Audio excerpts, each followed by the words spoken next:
یہ بات ہی آپ چھوڑ دیں کہ کوئی آپ کو کچھ کہے گا نہیں، یہ چھوڑ دیں۔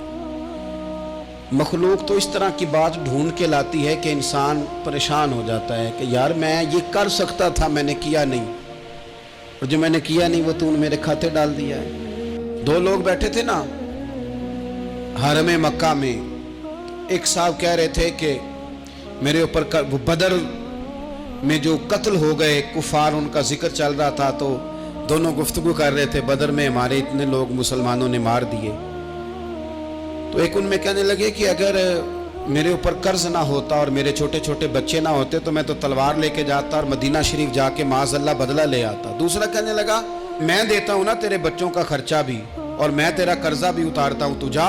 اس نے کہا پکی بات ہے؟ کہا ہاں، قرضہ بھی میں اتار دوں گا، تیرے بچوں کا خرچ بھی اٹھاؤں گا، تو جا۔ اس نے خنجر تیار کیا، تلوار تیار کی، گھوڑے پہ بیٹھا، گلے میں وہ تلوار اس نے اپنے ڈالی اور مدینہ شریف آ گیا۔ اتفاق کی بات یہ کہ ملاقات حضرت عمر سے ہوئی۔ جناب عمر کہنے لگے مجھے تیری نیت ٹھیک نہیں لگتی، پکڑا کدھر آئے ہو؟ کہنے لگا میں تو بدر کے قیدیوں کے بارے میں بات کرنے آیا۔ فرمایا تلوار لے کے؟ تلوار لے کے چل تجھے حضور کے پاس لے کے جاتا ہوں۔ نبی کریم کی بارگاہ میں لے گئے تو حضور فرمانے لگے کیسے آئے ہو؟ کیسے آنا ہوا؟ کہنے لگے جی میں تو بدر کے جو قیدی آپ کے پاس ہیں ان کی بات کرنے آیا تھا۔ تو حضور فرمانے لگے چل پھر باقی کی میں سناؤں۔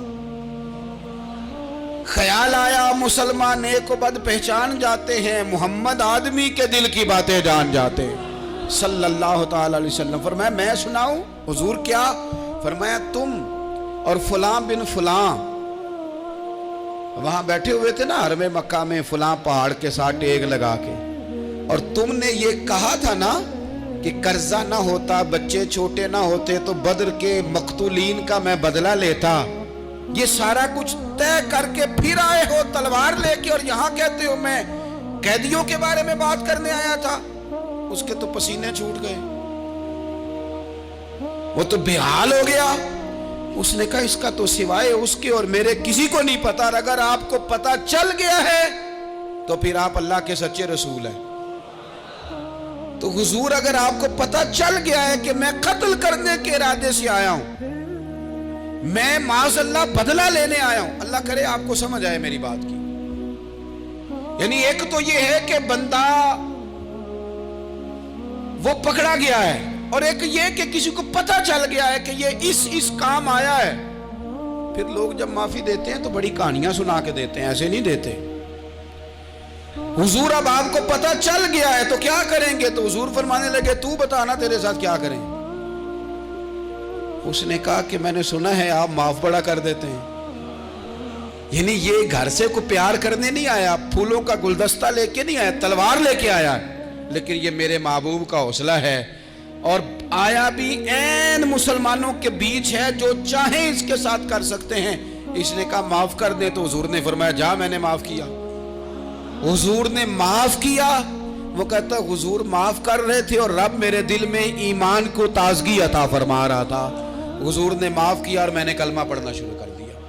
ایسے لوگ سامنے کھڑے ہو گئے فتح مکہ کے دن کہ جن کے چہروں سے ان کی زیادتیاں عیاں ہو رہی تھیں، ان کے ظلم چھلک رہے تھے چہروں سے۔ حضور کے سامنے کھڑے ہیں، کانٹے بچھانے والے بھی، روڑے مارنے والے بھی، گلے میں رسیاں ڈال سارے کھڑے ہیں۔ حضور نے فرمایا بتاؤ تمہارے ساتھ کیا سلوک کروں؟ انہوں نے کہا آپ کریم ہیں۔ تو حضور نے پتہ کیا کہا؟ قرآن پاک میں ایک سورہ یوسف ہے،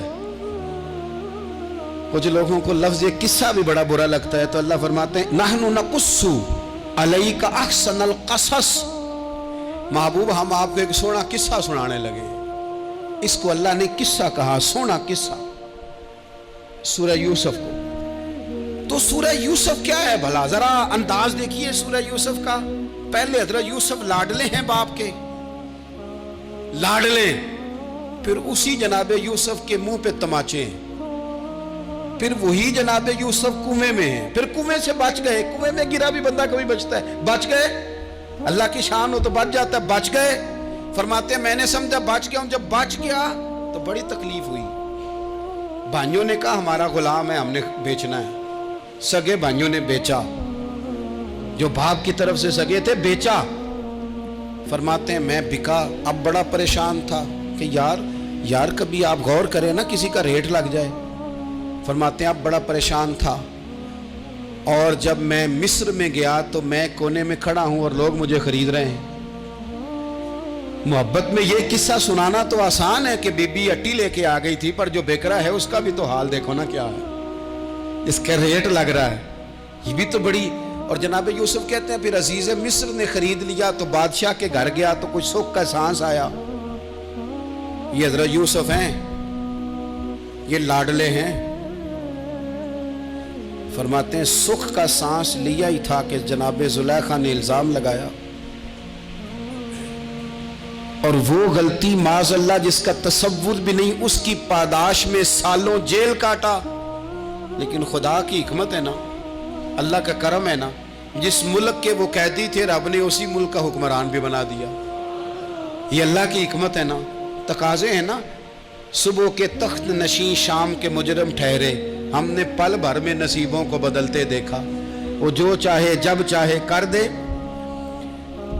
تو جب وہی بھائی مجبور ہو کر سوالی بن کر سامنے آئے ہیں، پتہ کیا ہوتا ہے، بندہ معاف کر دیتا ہے. بہت سارے لوگ معاف کرتے ہیں پر کہانیاں سنا کے، پتہ جے نا ادو کی آکھیا ساجے، پتہ جے نا ادو کی کیتا ساجے، پھر پتہ جے نا تسی اے بھی آندے سو. یہ ساری کہانیاں سنا کے. لیکن حضرت یوسف کے سامنے کھڑے ہو گئے. جناب یوسف نے بات چھیڑی کوئی نہیں، فرمایا تم سے بات ہی کوئی کرنی، جاؤ تمہیں سارا کچھ معاف کیا.